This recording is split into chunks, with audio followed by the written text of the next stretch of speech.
We want answers. How did an autocrat take power? Not slogans, not any talking points, not partisan spin. How did we get here?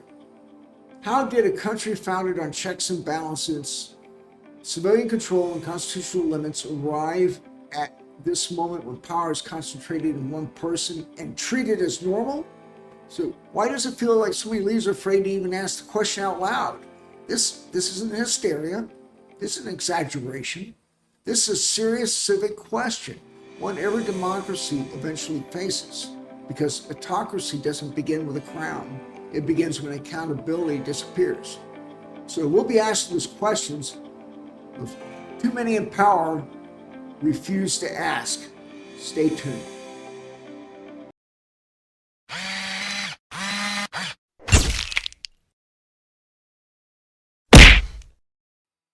Let's slow this down. An autocrat is not just a dictator with soldiers in the streets. Autocracy is a system where power flows upward instead of being checked. Institutions bend instead of resisting. Loyalty to a leader replaces loyalty to law. And this is what Donald Trump has. He wants absolute loyalty to him. No laws applied. Accountability is selective or non-existent. They just make it up as they go. Most democracies don't collapse dramatically. They erode silently. And that's what's happening. Laws are being repealed, disappeared. No accountability for anybody along the line. So, one exception at a time. One ignored violation at a time. One, this isn't the right moment, excuse at a time. So ask yourself, when did ignoring norms become acceptable? When did breaking laws become a political strategy? When did accountability turn into a partisan argument? Autocracy doesn't arrive overnight. It's assembled piece by piece. And that's what we have here. Our president has dismantled every institution. Guardrails gone. He has full accountability only to himself and what he wants. His party, the Republican Party, is all demanded loyalty just to him and no questions asked. And where's the Democrats? That's a good question. They are just totally out to lunch. God, look at this. Let's talk about normalization.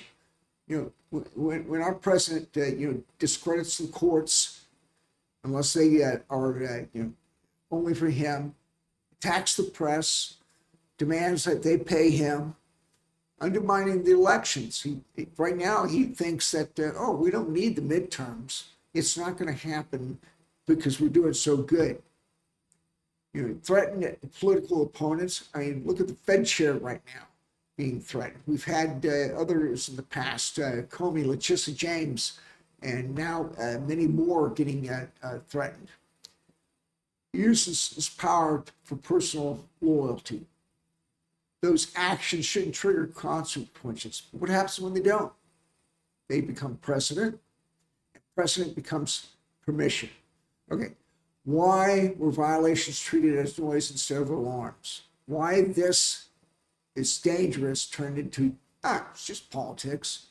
Why emergency powers expanded but never fully rolled back?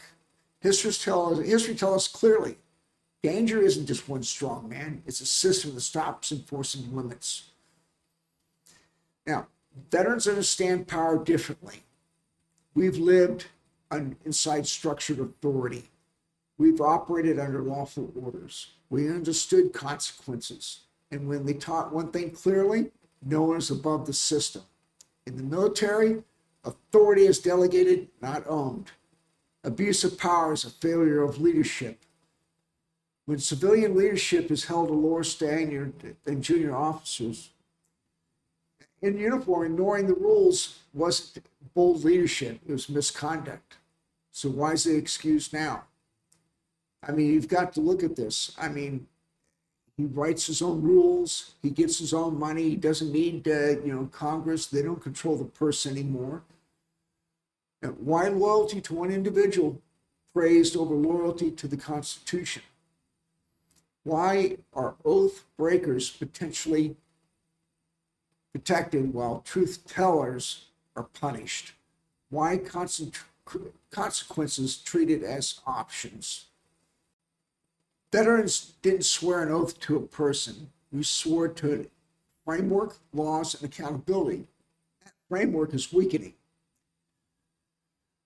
Oh, God, let's talk about Congress, because autocracy cannot grow without legislative failure. Congress holds enormous power, subpoenas, oversights, impeachment, budget authority, war powers. I mean, they are no part of this anymore, and we've got to hold them accountable. Call that number, give them a call, and tell them what they need to be doing. So here's the unavoidable question. Why hasn't Congress used its full authority? Why are subpoenas ignored without enforcement? Why investigations delayed until they lose impact? Why does accountability depend on election timing? Oversight delay is oversight denied.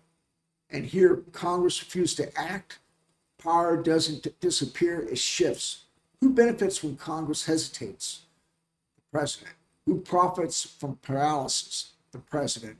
Who pays the price for inaction? We do, the people. This isn't about one party.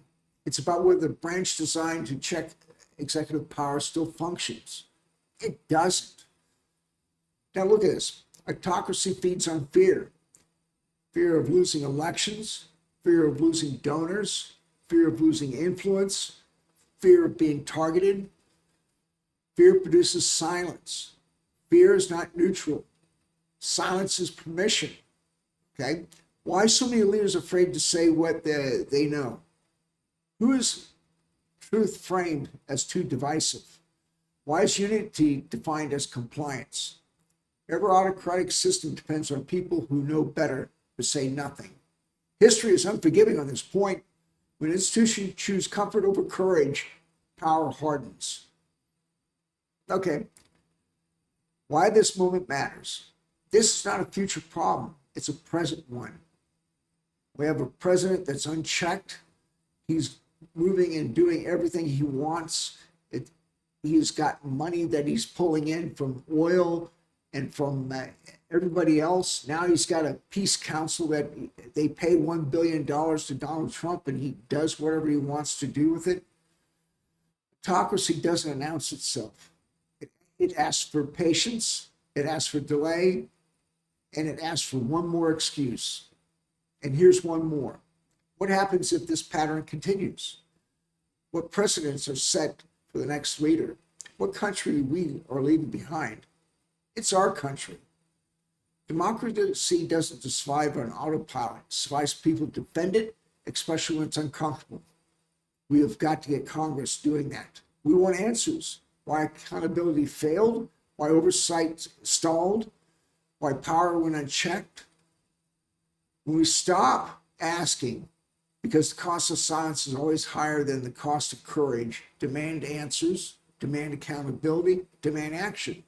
Before asking these questions become impossible. Now, we've got to put this into a perspective that the president is no longer to be the king. We've got to put the guardrails back up somewhere. Someone has to do it. People got to band together that this is for the sake of the country and not one party. This is not to be partisan and tribal at best. We need to have people that will stand together and put this country back into one piece, to be able to have the process that gives us our country where we have elections that will not be tampered with. We will not have the influence changing our democracy anymore. This is not going to be tolerated. It's got to be fixed. We need fearless leaders in charge. We've got the midterms coming up. Who's going to do something?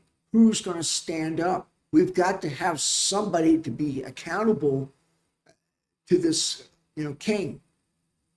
He doesn't realize he's not wearing any clothes anymore. He's a petulant child running around with no clothes and picking up every shiny penny that he comes across. So do not think that this is going to last forever.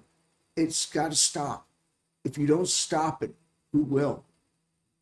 If anything, take care of yourself, take care of your family, your neighbors, and your country.